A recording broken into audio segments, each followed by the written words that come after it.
Welcome back, my friend, to another episode of Learn to Cook on a Budget. And today we are talking all about beef roast and pork roast and my favorite ways to cook them.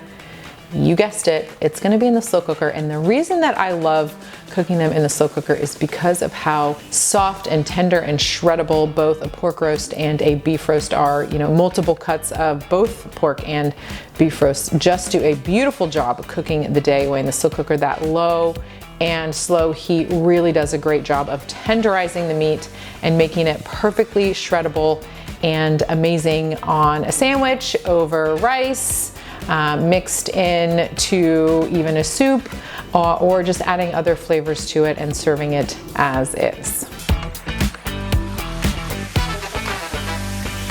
Cooking the roasts in the slow cooker is really fantastic if you remember to start the slow cooker in the morning. If you don't worry, you don't have to wait for 2 or 3 hours for it to cook through in the oven.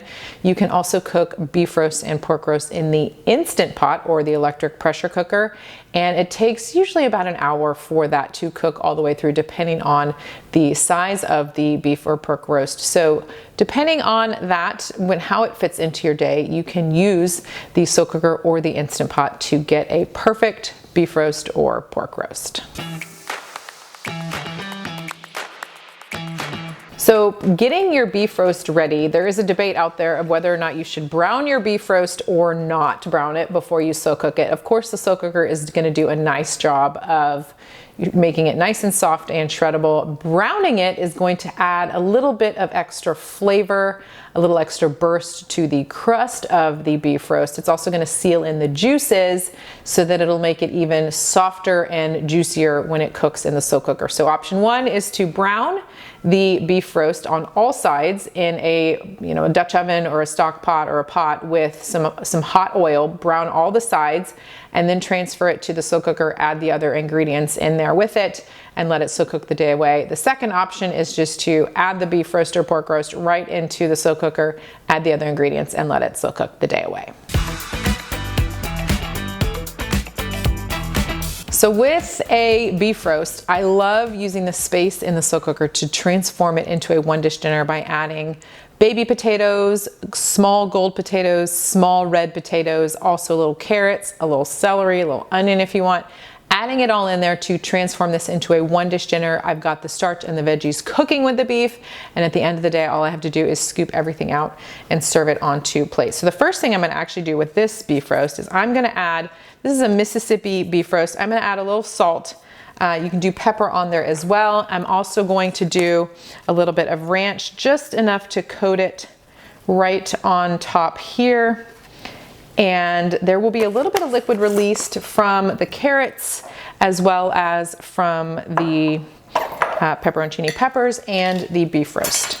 Before I add the veggies with this particular recipe, and they're all a little bit different beef roast wise, I'm gonna just add a couple pads of butter, just a little extra pop of flavor, and it'll help add a little creaminess when it kind of melts and mixes together with the ranch. Probably about 2 or 3 tablespoons worth, just right on top there. For this Mississippi beef roast, I'm gonna add the pepperoncini peppers. You can either do whole or sliced. I happen to have sliced on hand, so I'm just gonna sprinkle those right here on top. If a little bit of that juice gets in there, that is fine. That brine is gonna be nice and salty and tangy. I love the pepperoncini peppers. Just the right amount of zip and tang is gonna be added to this dish. Not really heat necessarily, just a little bit of zip. If you wanted something a little milder, you could use a banana pepper. And then next, I'm going to add in the baby potatoes right around and on top of the beef roast. And then I'm gonna add about a bag of these carrots right on top here.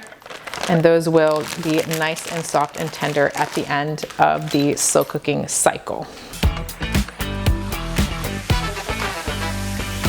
When it comes to cooking a beef roast or a pork roast in a meal like this, in the slow cooker, you're gonna wanna go low for 8 hours.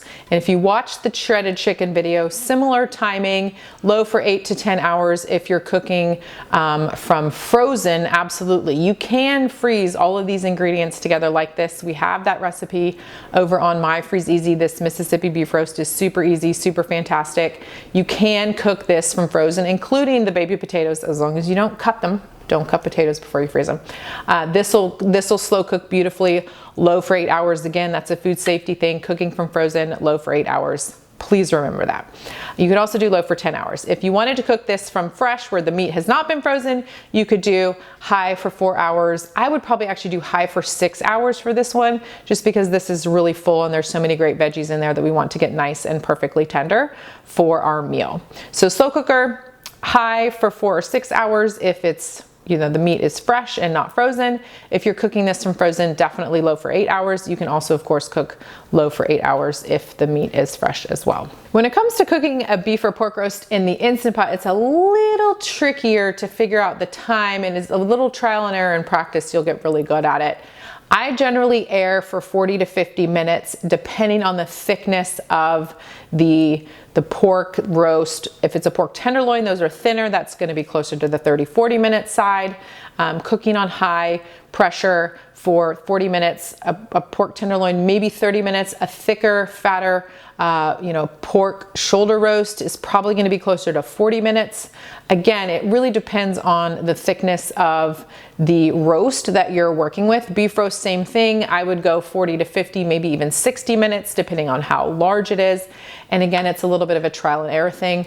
You can definitely use a meat thermometer when the cooking cycle is finished. You can open up the lid, do a quick release, open the lid, check the meat with the meat thermometer, see if it's cooked to your likeness. When you're working with beef roast, the cooking times can be very different depending on if you're going for a medium or a medium well or well done, depending on the type of beef that you're looking for. A pork roast, of course, you need to cook that all the way through.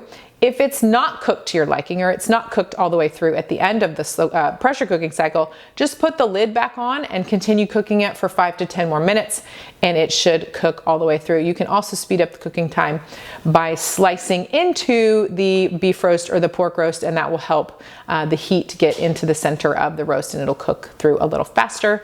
Again, it's a little bit of trial and error. If you have a favorite type of pork roast, or if you like to do pork tenderloin or a beef roast, you can then experiment with the cooking times and figure out what works. There also are some differences between the different appliances themselves and how they cook. I've heard that over the years from different people. So just make sure that it's cooked all the way through or cooked to your liking, depending on how you want it cooked in the Instant Pot.